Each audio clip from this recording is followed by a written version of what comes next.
네, 오늘 내용은 주말 본문인 17장에서부터 오늘 본문인 18장 끝까지 아우르는 아주 많은 내용을, 많은 분량을 담고 있습니다.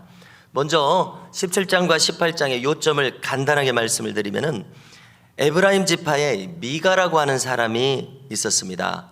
그 사람의 한 가정하고 그 다음에 단 지파라고 하는 한 지파가 하나님을 잘못 믿었다는 얘기입니다. 즉 혼합주의 신앙으로 살았다는 얘기입니다. 어떤 혼합주의입니까? 하나님과 동시에 그 가나안 토착 신들을 숭배하고 그 신의 신상들을 집안에 모시면서 이렇게 신앙생활을 했습니다. 우리가 왕조 시대에 바알이 토착신이지 않습니까? 바알이 하나님이라고 우기는 것하고 똑같습니다. 하나님은 하나님이고 우상은 우상이지, 이렇게 섞어서 자기 마음대로 믿는 이런 섞어버리는 혼합신앙, 타락된 신앙이 사사시대에 벌써 이렇게 나타났다는 것을 고발하고 있습니다. 사사기는 사무엘 선지자가 썼다고들 이야기하는데요, 이런 타락상이 후대의 교훈이 되라고 이렇게 적는 겁니다. 그리고 뿐만 아니라 자격이 없는 제사장이 활동하는 것을 또 고발합니다. 그래서 이 자격이 없는 제사장은 요나단이라는 제사장인데, 이 사람은 미가라고 하는 한 가정의 제사장으로 취직을 하고 그 다음에 단지파에서 오늘 나타난 본문이 그것입니다. 이 제사장을 자기가 미가라는 가정에서 뺏어가지고 자기들이 이주를 하는데 자기 지파의 제사장으로 삼는 겁니다. 근데 혼합주의 제사장입니다. 정말로 하나님을 잘 섬기는 제사장이 아니라 취직을 하고 자기 자격이 없는데도 하는 그런 사람입니다. 자, 그래서 이렇게 해서 사무엘 선지자는 이스라엘이 이렇게 타락하고 혼합한 신앙으로 살면 되겠는가 하는 그런 교훈으로 17장, 18장은 이렇게 어두운 내용입니다. 자, 그러면 앞에 있는 사사기 17장 6절을 먼저 읽어드리겠습니다. 이런 내용입니다. 그때에는 이스라엘에 왕이 없었으므로 사람마다 자기 소견에 옳은 대로 행하였더라, 이런 기록입니다. 자, 이 구절이 사사기 전체의 요절입니다. 요약입니다. 사람들이 자기 소견에 옳은 대로 행합니다. 자기 마음대로 했다는 얘기입니다. 하나님 말씀, 모세의 오경을 따라서 한 것이 아니라 자기 마음대로. 자, 이것을 다른 말로 하면 인본주의입니다. 하나님 말씀을 따라서 순종해야 될 텐데 하나님 말씀은 버리고 자기 좋은 대로 믿는 것입니다. 신앙의 혼합주의입니다. 조금 전에도 언급했듯이 왕조 시대에도 이것이 심하게 나타나서 그들이 멸망한 원인입니다. 뿐만 아니라 우리가 살아가는 현대에도 나타납니다. 성경의 하나님이 아니라 자기 입맛 좋은 대로 신앙생활하는 겁니다. 그것은 머릿속에 소설로서 창작한 하나님입니다. 자기가 믿는 그 하나님으로 믿어서는 큰 코 다치는 날이 오고야 맙니다. 얼마나 무서운 일입니까? 우리는 이것을 경계해야 하는데요, 오늘도 우리가 새벽에 나와서 이렇게 하나님의 말씀으로 우리의 마음을 먼저 믿음을 다지는 이유가 무엇입니까? 말씀 안에 우리가 말씀 안에서 행하기를 원하기 때문입니다. 그러시죠? 할렐루야. 그렇습니다. 그래서 우리는 말씀 안에 거하기를 간절히 소망하면서 바르게 신앙생활하기를 간절히 원하는데요, 이 사사시대 이 사람들은 자기들 마음대로 이렇게 믿었습니다. 그래서 이 혼합주의의 특징은 자기를 위하는 것입니다. 하나님 나라를 구하는 것이 아니라 자기 잘 살자고 하는 것입니다. 그래서 탐욕을 추구하는 것으로 나타납니다. 이 인생살이에서 잘 되는 것이 목적입니다. 잘 먹고 잘 살고 후손도 잘 되고 하나님 없이 잘 되는 것을 추구하는 것, 이것이 자기를 위한 인본주의 신앙의 종교생활의 모습입니다. 그래서 이것은 하나님을 이용하는 태도로 나타납니다. 하나님을 부르기는 부르는데 하나님을 이방신 섬기듯이 자기 복주는 존재로 하나님을 말하자면 하나님 본래의 모습대로 우리가 경외하며 섬겨야 되는데 하나님을 평가절하한 가짜 하나님으로 만들어 놓고 이렇게 합니다.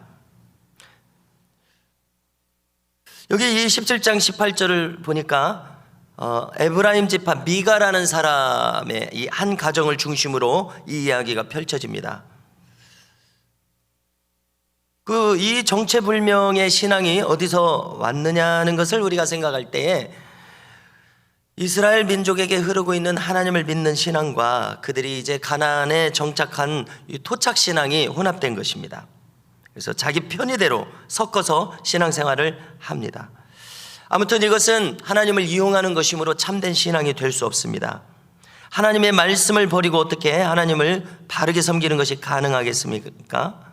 이들의 이 겉으로 나타난 큰 문제점은 무엇이냐면은 어떤 형상이라도 우상을 만들지 말라고 했는데 가나안 토착 신들의 이 신상을 만들어서 자기 가정에 모셨다는 것입니다.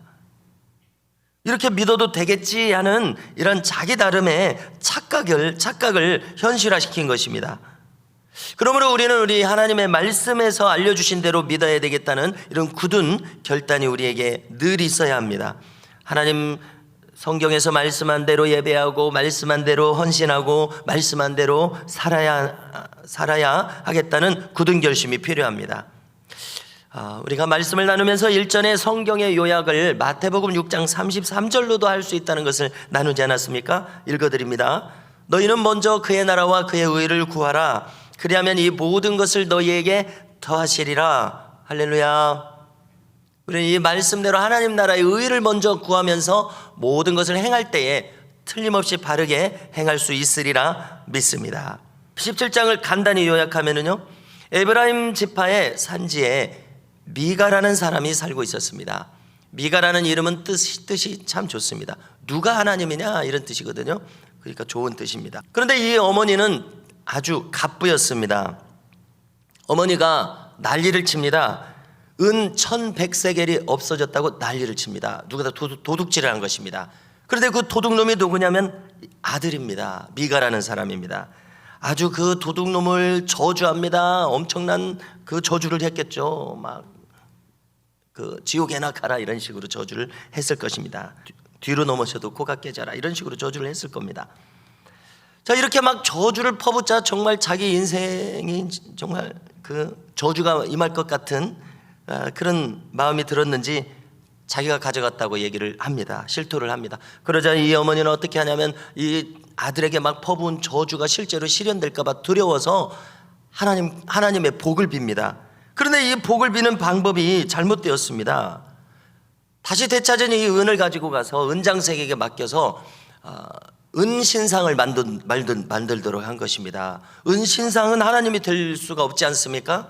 그 가나안 토착신의 어떤 모습을 신상으로 만든 겁니다. 여러분, 이 마음이 어디서 왔습니까? 이 갑부가 된 어머니가 이 재물을 어떻게 얻었겠습니까? 이 재물도 바르게 얻었는지 알 수가 없어요. 지금 하는 행위를 보면은요, 가나안 토착신에게 복을 달라고 빌었는지 모르겠습니다. 아무튼 하는 짓이 이 은신상을 만들어서 말하자면 신주단지 같이 자기 집에 모시는 겁니다. 조금 전에 하나님을 찾았는데 바로 신상을 만들어서 이렇게 모시는 이 모습이 바로 혼합주의 신앙이요, 정말 하나님을 찾은 것이 아니라 하나님을 이용하고 있는 신앙이라는 것입니다. 하나님 말씀에서 우상을 만드는 것, 숭배하는 것 모두 금하지 않았습니까? 그런데 버젓이 이렇게 숭배하는 것입니다. 말씀을 떠났기 때문입니다. 말씀을 기준으로 삼으면 이렇게 할 수가 없는데 말입니다. 말씀을 가벼이 여겼기 때문입니다. 자, 이때에 유다의 베들레헴에 살던 레위인 한 사람이 등장합니다. 여러분, 제사장이라고 하는 것은 늘 언급하게 됩니다마는 레위 지파라고 해서 제사장을 할 수 있는 것이 아니라 레위 지파 중에서도 아론의 직계 후손만 제사장이 되고 다른 레위 지파 사람들은 성전에서 찬양대원을 한다든지 아니면은 성막에 여러 가지 필요한 일들을 돕는다든지 하는 그런 역할입니다. 레위 지파는요. 그런데 이 레위인이 베들레헴에 살고 있었는데 여기까지 지금 왔습니다. 여기까지 왔는데 이 사람이 누구냐 하면 오늘 말씀 밑에서 두 번째 줄에 요나단이라는 사람이 나오는데요, 바로 이 요나단이라는 사람입니다. 요나단은 뭐라고 소개되고 있습니까? 모세의 아들은 게르손과 엘리에셀 두 사람이 있었는데 게르손의 아들 요나단이다 이렇게 소개하고 있습니다. 자, 그러면 모세와 아론은 형제지만 아론의 후손만 제사장이 되지 모세의 아들들은 제사장이 못 됩니다. 근데 이 사람이 지금 에브라임 지파 미가라는 사람의 집까지 흘러 들어왔는데 이 사람이 모세의 손자니까 유명할 것 아닙니까? 명문 가문이죠. 그런데 이 요나단을 자기 가문의 제사장으로 취직하라고 합니다. 그래서 1년에 은 10세겔을 연봉으로 주겠다고 합니다. 1년 연봉이니까 적지 않은 돈이었을 것입니다. 그리고 이제 문제가 무엇이냐고 하면은 제사장으로 세울 뿐만 아니라 에봇을 또 갖춥니다. 에봇은 아론과 같이 대제사장에게만 입혀주는 옷이 에봇입니다. 그러니까 그냥 제사장이 아니라 대제사장처럼 이렇게 떠받들겠다는 것입니다. 여러분, 자기들 마음대로. 그리고는 또 신상을 또 만들어 놨습니다. 이것저것 그냥 막 섞어서 제사장 자격도 없는데 제사장 만들고 막 자기 마음대로 지금 하는 것입니다. 그래서 우리는 여기서 참 충격적입니다. 왜냐하면 모세의 후손들은 다 축복을 받아야 될 텐데 모세의 손자대에 이르러서 이렇게 하나님 말씀을 버리고 자기들 마음대로 하고 있습니다. 여러분, 우리 성경에 엘리의 제사장 두 아들들이 그렇게 타락했었습니다. 그런데 안타깝게도 솔로몬의 아들들도 타락을 솔로몬이 아니라 사무엘 선지자의 아들들도 타락을 했습니다. 그런데 모세의 손자도 이렇게 타락을 했습니다. 그래서 성경은 여과 없이 하나님의 놀라운 종들의 후손들도 이렇게 타락하는 모습을 보여줘서 우리에게 두렵고 떨림으로 우리의 믿음을 바르게 가져갈 것을 이렇게 교훈하고 있습니다. 어떻게 모세의 직계 손자가 타락을 할 수 있습니까? 너무나도 충격적입니다. 당연히 제사장이 될 수 없었는데 이런 모습으로 지금 제사장을 한다는 것을 고발을 하는 것이 17장이고요 17장에 와서는 미가라는 사람의 한 가문이 타락했을 뿐만이 아니라 단 지파라는 한 지파가 타락하는 타락상을 보여줍니다. 자, 우리가 모세의 아들 게르손의 아들 요나단이니까 사사시대의 초기라는 것을 알 수 있습니다. 시기적으로요. 단지파 사람들은 몰려와서 지금 무엇을 하냐면은 갈릴리 북쪽까지 가니까 라이스라는 성읍이 있습니다. 그 성읍을 보니까는 그 성읍 사람들은 아주 평화롭고 싸움을 할 것 같지 않은 그런 사람들이에요. 그러니까 자기들이 몇 명의 군사들을 이끌고 가면 그 성읍을 점령할 수 있을 것 같은 거예요. 자, 그런데 이 단지파는 자기들이 분배받은 땅이 에브라임 지파 옆에 지중해하고 붙은 해안가였는데 거기 그 사람들을 이기지를 못해서 정복을 못했습니다. 그래서 에브라임 산지까지 쫓겨왔습니다. 그래서 자기 땅을 이제 찾아야 되는데 저 갈릴리 북쪽에 힘없는 사람들이 보이니까 그 땅을 이제 정복하려고 하는 겁니다. 근데 누구한테 묻냐면은 여기 미가의 제사장 이 요나단에게 묻는 겁니다. 근데 이 요나단은 지금 바른 제사장이 아니죠. 하나님 앞에 기도하고 답해주는 것이 아니라 기도할 줄 모르는 사람이었으니까 이렇게 했겠죠. 그냥 하나님 뜻이다 라고 말합니다. 그러니까 이 말을 듣고 모세의 손자니까 옳게 말했겠지 하고 이 말을 듣고 이 단지파 사람들은 갈릴리 북쪽의 라이스라는 곳을 침공합니다. 그래서 이제 점령합니다. 우리가 보통 우리나라에서도 우리 영토를 북쪽에서 남쪽까지 얘기할 때 백두에서 한라까지다 이렇게 이야기하지 않습니까? 근데 이스라엘에서도 영토를 말할 때 북쪽에서 남쪽까지를 단부터 부엘세바다 이렇게 얘기를 하는데요. 지금 침공해서 점령하는 이 라이스라고 하는 성읍을 단이라는 이름으로 바꿉니다. 단지파가 그쪽으로 다 이사를 갔기 때문에 그렇습니다. 그래서 우리는 여기서 그 어떤 타락상을 보게 되냐면요, 이 단지파가 미가라는 집의 제사장이 요나단에게 지금 물었는데 이 요나단을 또 욕심을 내서 자기들도 제사장이 필요하니까 요나단을 강제로 미가의 집안에서 빼앗아서 데려갑니다.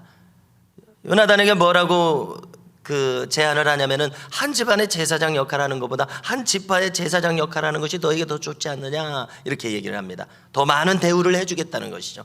그러니까 그게 좋다고 생각해서 따라갑니다. 자, 그런데 자기 제사장이 지금 떠나가 버리니까, 자기에게 복을 빌어줄 제사장이 지금 떠나가 버리니까 미가가 뒤쫓아가서 지금 항의하는 것이 오늘 본문입니다. 그런데 이 단지파는 어떻게 하냐면은 자기들이 지금 한 지파니까 더 힘이 세니까는 미가에게 협박을 합니다. 조용히 해라, 손에 입을 대라, 조용히 해라, 다른 사람들이 들으면 너를 죽일 것이다. 이게 협박이지 뭐겠습니까? 자, 그러니까 자기가 힘이 약하니까 물러섭니다. 자, 이렇게 해서 미가라는 한 가정만 타락한 것이 아니라 단지파도 혼합주의로 타락을 하고, 그 다음에 모세의 손자나 요나단이라는 사람까지 이렇게 타락하는 혼합신앙의 모습을 여과 없이 이렇게 보여주는 것입니다. 이것은 순수한 신앙이 아니고 자기 욕심을 만족시키기 위한 인본주의라는 사실입니다. 성도 여러분, 우리는 어제도 복이 될지라 아브라함의 정체성을 우리 자신의 것으로 삼자는 말씀을 나눴었습니다. 여러분, 그렇다고 해서 이 복이 될지라 하는 이 복이 나 자신의 편의와 욕심을 구하는 인본주의적인 복이 아님을 우리는 바르게 정립하고 있어야 합니다. 우리가 추구하는 복은 무엇입니까? 그냥 나 잘 살자고 하는, 나의 후손이 잘 살자고 하는, 나의 집안이 잘 살자고 하는 그런 복이 아니라, 주님이 말씀하신 대로 금생과 내생의 약속이 있는 영육 간의 복임을 우리는 반드시 확실히 해야 함을 기억할 수 있기를 바랍니다. 관련해서 마태복음 19장 29절로 30절을 읽어드리겠습니다. 또 내 이름을 위하여 집이나 형제나 자매나 부모나 자식이나 전투를 벌인 자마다 여러 배를 받고 또 영생을 상속하리라. 그러나 먼저 된 자로서 나중되고 나중된 자로서 먼저 될 자가 많으니라. 할렐루야. 여러분, 우리가 추구하는 복은 어떤 복입니까? 먼저 그 나라와 그 의를 구하는 이 기준이 성립된 가운데 행하는 복입니다. 이처럼 영육 간의 100배의 결실을 하는 진정한 축복이 우리 모두에게 임하고 우리 모두가 그것을 추구하며 살아가실 수 있기를 주님의 이름으로 축원합니다.